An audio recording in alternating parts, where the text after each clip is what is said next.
The church of South India diocese of Medak holy twenty church Bolarampet state సమర్పిస్తూ ఉన్న daily Bible డివోషన్స్కి స్వాగతం. తప్పిపోయిన మనల్ని వెతుకుతూ తన ఎనలేని ప్రేమతో తిరిగి మనల్ని తన చెంతకు ఆహ్వానిస్తూ ఉన్న మన ప్రియ రక్షకుడైన యేసుక్రీస్తు ప్రభుని పేర మీకందరికీ ముందుగా మా శుభాభివందనాన్ని తెలియజేస్తూ ఉన్నాం. నిన్నటి రోజు ఫిబ్రవరి 18, 2026 మనము Lent కాలంలోకి ప్రవేశించాం.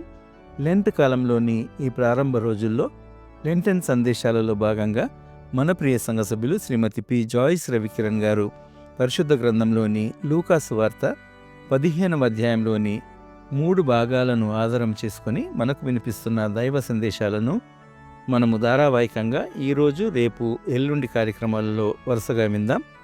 The last sheep which identified the voice of the shepherd, కాపరి స్వరాన్ని గుర్తించి తిరిగి ఆయన చెంతకు చేరిన తప్పిపోయిన గొర్రెపిల్ల అనే అంశాన్ని నేటి కార్యక్రమంలో విందాం. మన దక్షిణ భారతీయ సువార్త గాయని శ్రీమతి పద్మిని పాండియన్ గారు ఆలపించిన ఆత్మీయ గీతాల్ని మన కార్యక్రమాల్లో మనము ఇదివరలో 3 దఫాలుగా అక్టోబర్ 9, 2025, నవంబర్ 18, 2025 మరియు ఈ నెలలో గత వారం క్రితం ఫిబ్రవరి 6, 2026 విన్నాం. వీరి పాటల్ని ప్రేక్షకులు వేవేల సంఖ్యల్లో ఆదరించారు. గత 3 కార్యక్రమాలలో వినిపించని చక్కటి గీతాలు వారు పాడినవి నేటి కార్యక్రమంలో చోటు చేసుకుంటున్నాయి. ఈ పాటలతో పాటు నేటి సందేశానికి అనుబంధంగా ప్రఖ్యాత సువార్త గాయకులు డాక్టర్ కె ఎజ్రా శాస్త్రి మరియు బెంగళూరు ఫీబా ఇండియా గాయనిమణి సిస్టర్ సుధా బృందం పాడిన భక్తి గీతాలు కూడా నేటి కార్యక్రమంలో మనం విందాం. ఆ ప్రభుని సన్నిధానం నుండి మనము పొరపాటున తప్పిపోయి మనకు ఇక ఏ దారి కనిపించక నిస్సహాయ పరిస్థితుల్లో మనము ఉన్నప్పుడు ఆ ప్రభువే తిరిగి మనల్ని వెతుకుతూ తన మధురమైన స్వరాన్ని మనకు వినిపించి తిరిగి తన దరికి మనల్ని చేర్చుకున్నప్పుడు మన జీవితాలలో కలిగే ఆనందం ఎంతో అనిర్వచనీయంగా ఉంటుంది. మనము ఎలాంటి వారమైనప్పటికీ మన ఆశ్రయం మన ప్రభువే అంటూ సువార్త గాయని శ్రీమతి పద్మిని పాండియన్ గారు ఆలపించిన పాట తర్వాత నేటి సందేశకులు శ్రీమతి పి జాయిస్ రవికిరణ్ గారి సందేశాన్ని మనం విందాం. ఆశ్రయం నీవే ప్రభు.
విమలాత్మ మా రక్షక మాధు ఆశ్రయం నీవే ప్రభు.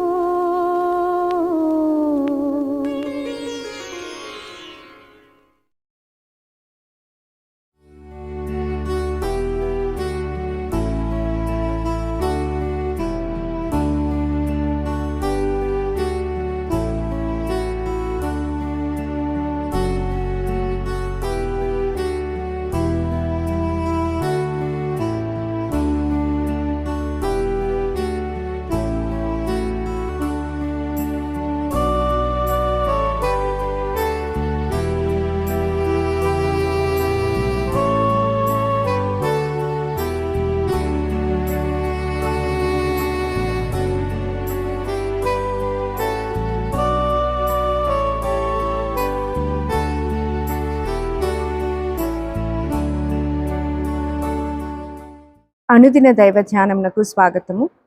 మరొకసారి ఈ లెంట్ కాలంలో మీ యొక్క అందరికీ నా యొక్క శుభములు తెలియజేయుచున్నాను. ప్రార్థించుకుందాము.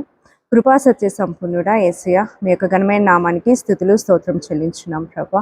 తండ్రి, మరొకసారి ఈ లెంట్ కాలంలో అడుగిడి తండ్రి, మీ వాక్యాన్ని ధ్యానించి ఈ కాలంలో మేము నేర్చుకోవాల్సిన పాఠంలో నేర్చుకుని మా యొక్క జీవితాలను సరిచేసుకుంటకు మాకు మంచి మారు మనస్సును అనుగ్రహించి ఇదిగో నాయన, మీరు సిలువపై చేసిన యాగానికి ఫలితంగా తండ్రి మా జీవితాలను మేము మీకు సమర్పించుకునే భాగ్యాన్ని మాకు అనుగ్రహించమని నజరేయుడైన యేసుక్రీస్తు నామంలో వేడుకొంచున్నాను ప్రభువా.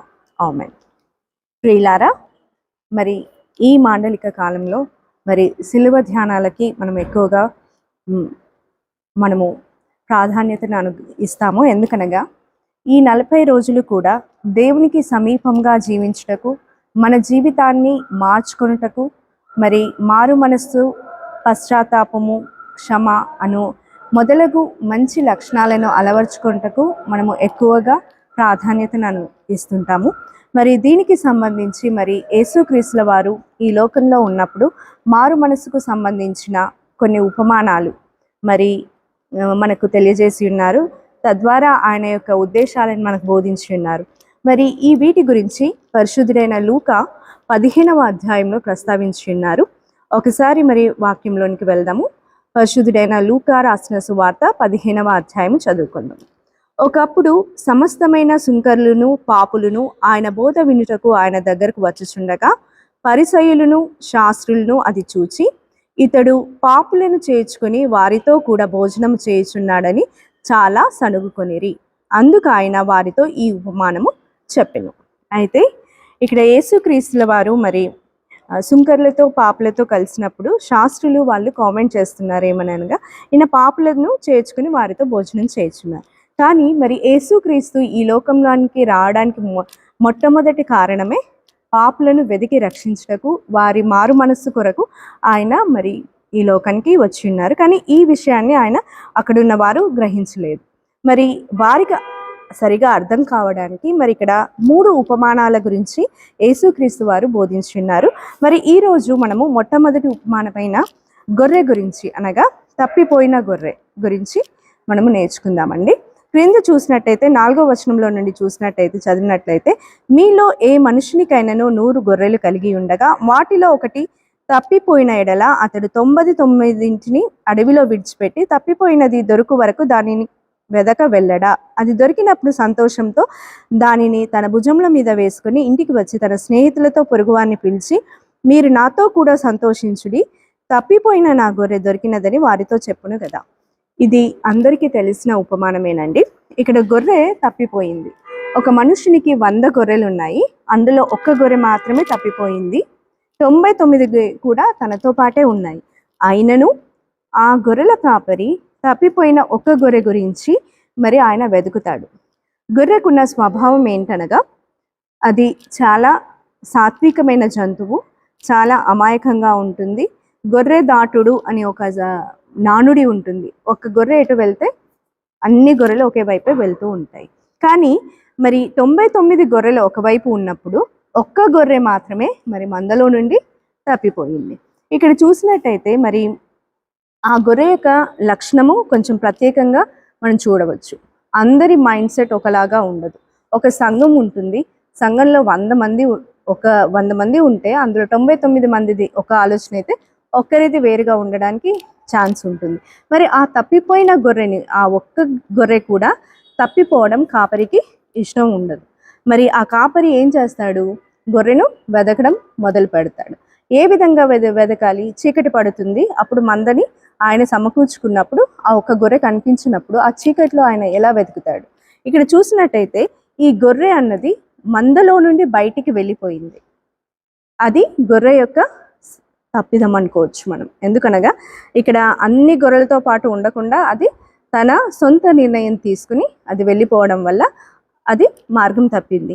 మరి అక్కడ మరి గొర్రెల కాపరి అది తను ఏమాత్రం కూడా తనపై కోప్పడకుండా తను వెతకడానికి వెళ్ళాడు. అయితే ఇక్కడ గొర్రెల కాపరి సాధారణంగా మనం చూసినట్టయితే ఎలా వెతుకుతుంటాడంటే తన స్వరముతో గొర్రెల్ని పిలుస్తుంటాడు. గొర్రెలు తన స్వరాన్ని గుర్తుపడతాయి.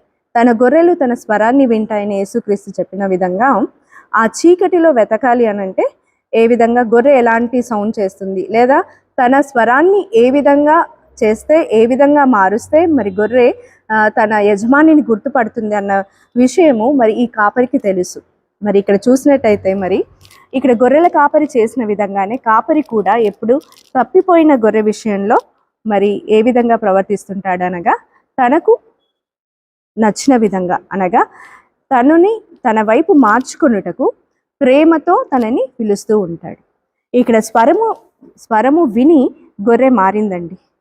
మరి స్వరము వినడము, దేవుని యొక్క స్వరము విని తన దారికి వెళ్ళడం అన్నది గొర్రె యొక్క మారు మనసుకి తార్కాణంగా మనం చూడవచ్చు. మరి ఈ గొర్రె మరి ఎలా మారు మనసు పొందిందో కూడా మరి వాక్యంలో చూసినట్టయితే 7వ వచనంలో చూసినట్టయితే అటువలే మారు మనసు అక్కరలేని 99 మంది నీతిమంతుల విషయమై కలుగు సంతోషము కంటే మారు మనసు పొందు ఒక పాపి విషయమై పరలోకమందు ఎక్కువ సంతోషము కలుగును. మరి ఇక్కడ గొర్రె మారు మనసు పొందింది. స్వరము విని, కాపరి యొక్క స్వరము విని గొర్రె మరి మారు మనసు పొందింది. మరి ఇలా మారు మనసు పొందిన ఈ ఒక్క గొర్రె నిమిత్తము పరలోకమందు సంతోషం కలుగుతుంది. మరి ఎంత గొప్ప విషయం!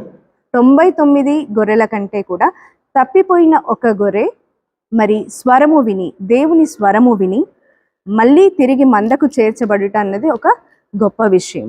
మరి ఇక్కడ చూసినట్టయితే మరి ఏంటి అంటే ఒక గ్రూప్ నుండి సపరేట్ అవ్వడం, అది ఏమంటారు, మామూలుగా స్వతహాగా మనం చేసిన పొరపాటు, స్వతహాగా ఒక వ్యక్తి చేసిన పొరపాటుగా మనం ఇక్కడ చూడవచ్చు. ఆ వ్యక్తి చేసిన పొరపాటుని దాన్ని వెతికడానికి, ఎందుకంటే ఏదైతే ఈ గొర్రె యొక్క లక్షణం ఏముంది, తనకి తెలివి తక్కువగా ఉంటుంది, అది ఒక విధమైన ట్రాన్స్లో ఉంటుంది. కాబట్టి యజమాని దాన్ని వెతకడానికి బయలుదేరి దాన్ని పట్టుకున్నాడు. మరి ఇక్కడ గొర్రె అమాయకమైన జీవి కాబట్టి యజమాని దాని కొరకు వెళ్ళినట్టు మనం చూస్తాం. మరి వెళ్ళిన యజమాని యొక్క స్వరాన్ని మరి గొర్రె అది విని దాన్ని ఫాలో అవ్వడం గొర్రె యొక్క గొప్పతనం. ఈ రెండు జరిగితేనే మరి అక్కడ కార్యం జరుగుతుంది. కాపరి వెదకాలి, గొర్రె స్వరానికి లోబడై మరి కాపరిని ఫాలో అవ్వాలి. ఈ రెండు జరిగితేనే అక్కడ మారు మనస్సు కలుగుతుంది, పరలోకమందు సంతోషము కలుగుతుంది. ప్రియులారా, మరి మనము కాపరి యొక్క స్వరాన్ని వినే స్థితిలో ఉన్నామా? మనము సంఘం నుండి బయటికి వెళ్ళిపోయామా? మనం తప్పిపోయామా? అందరూ ఒక దారిలో వెళ్తుంటే మనం ఒక దారిలో వెళ్తున్నామా? మరి కాపరి స్వరాన్ని విని, అనగా ఇక్కడ దేవుని స్వరాన్ని విని, లేదా మరి ఆయన చూపిన ఆజ్ఞలను మీరకుండా ఆజ్ఞలను మనము మీరి ఎలా ప్రవర్తిస్తున్నాం? మంద నుండి వేరుపడ్డప్పుడు మరి మన యొక్క పరిస్థితి ఏ విధంగా ఉంటుంది? ఒంటరి జీవితాన్ని కలిగి ఉంటాం, ఎన్నో బాధలను మనము అనుభవిస్తూ ఉంటాం. కాబట్టి సంఘముతో అంటుకట్టబడి ఉండడం వల్ల మనము ఎంతో బలపడి ఉంటాము. కాబట్టి చాలామంది అనుకుంటారు ఇళ్లలో వర్షిప్ చేసుకోవచ్చు, ఆన్లైన్లో వర్షిప్ చేసుకోవచ్చు. అది కాదండి, సంఘముతో కట్టబడి ఉండాలి. అలా ఉంటే మనము స్వరం వినడానికి దేవుడు మనకు శక్తిని ఇస్తాడు. కాపరి స్వరాన్ని, దేవుని యొక్క స్వరాన్ని వినడానికి మనకి ఇక్కడ ఒక ఛాన్స్ అనేది ఉంటుంది. కాబట్టి ప్రియులారా, మరి మారు మనస్సు పొందుటకు దేవుని స్వరాన్ని వినడం అన్నది దేవుని దేవుడు ఎప్పుడు కూడా మెల్లనైన స్వరంతో మాట్లాడతాడు, లేదా తన వాక్యంతో మాట్లాడతాడు, లేదా కాపర్ల ద్వారా బోధకుల ద్వారా మాట్లాడుతూ ఉంటాడు. ఆ స్వరాన్ని మనం గ్రహించి ఈ విషయం నా కొరకే, ఈ బోధింపబడ్డ విషయం నా కొరకే అని మనం ఎప్పుడైతే గ్రహించి మారు మనసు పొందుతామో అప్పుడు మన విషయమే పరలోకమందు దేవుడు సంతోషిస్తాడు. ఈ వాక్యాన్ని దేవుడు దీవించును గాక.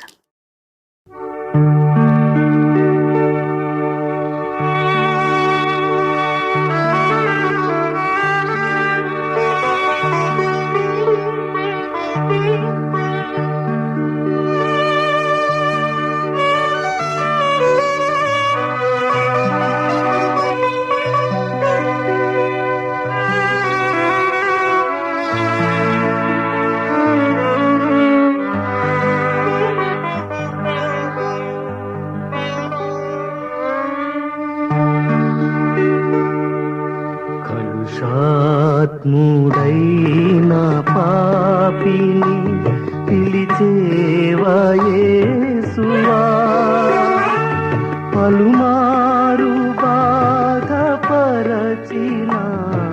పిలిచేవు మానక. కలుషాత్ముడైన పాపిని పిలిచేవా యేసువా, పలుమారు బాధపరచిన పిలిచేవు మానక. కలుషాత్ముడైన పాపిని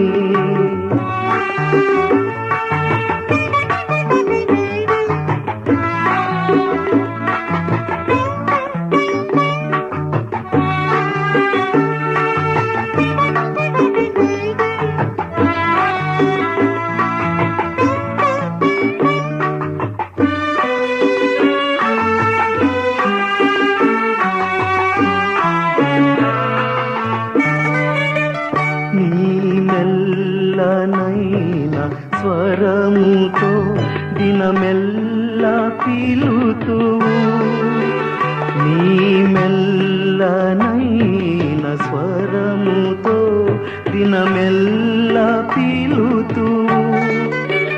నే మల్లకుంటి వీణులా నీ మెల్లని స్వరం, నీ మెల్లని స్వరం, నీ మెల్లని స్వరం. కలుషాత్ముడైన పాపి పిలిచేవా యేసువా, పలుమారు బాధపరచిన పిలిచేవో మానక. కలుషాత్ముడైన పాపిని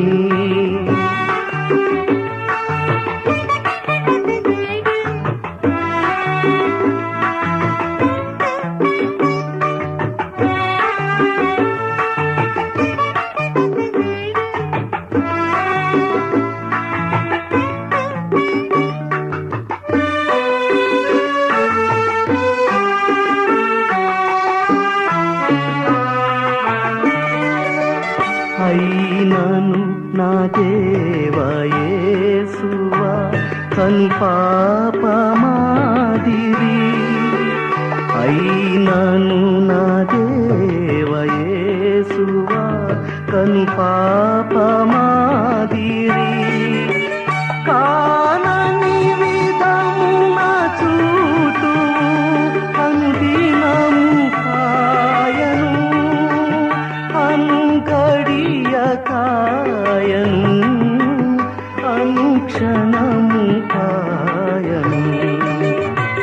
కలుషాత్ముడైన పాపిని పిలిచేవా యేసువా, పలుమారు బాధపరచిన